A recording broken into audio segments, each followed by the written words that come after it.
They quoted scripture to silence me. Words meant to comfort and guide were instead used as weapons, twisted to keep me quiet. I remember sitting in those pews feeling the weight of every verse thrown at me, not as a balm but as a chain. The very words that should have brought hope became tools of control. They used submission to shame me. Instead of love, I felt judgment. Instead of support, I felt isolation. I was told that questioning was rebellion, that obedience was the only path to righteousness. My spirit was crushed under the weight of expectations I could never meet.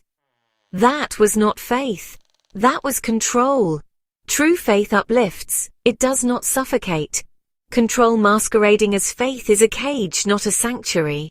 I wrestled with guilt and confusion, wondering if I was the problem, if my doubts made me unworthy. Spiritual manipulation is real. It hides in the language of devotion, cloaked in the appearance of care, but its goal is always the same: to keep you small, to keep you silent, to keep you under control. Abusers twist faith to control, isolate and dominate others. They will say things that sound holy, but are meant to break your spirit. They will insist that suffering is your duty, that endurance is your only option. A good woman obeys without question. They repeat this until you start to believe it, until your own voice is drowned out by theirs. They want you to forget your worth, to believe that your silence is a virtue.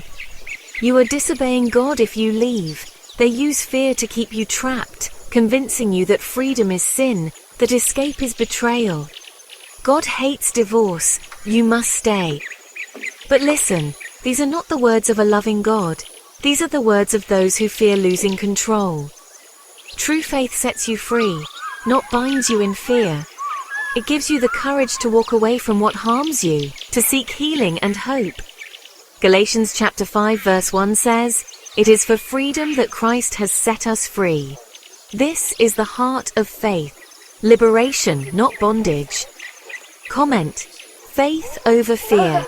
Let your story be one of courage, not captivity.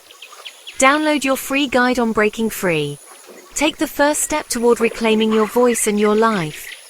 You are called to freedom, not bondage. You are worthy of love, respect, and a life lived in truth.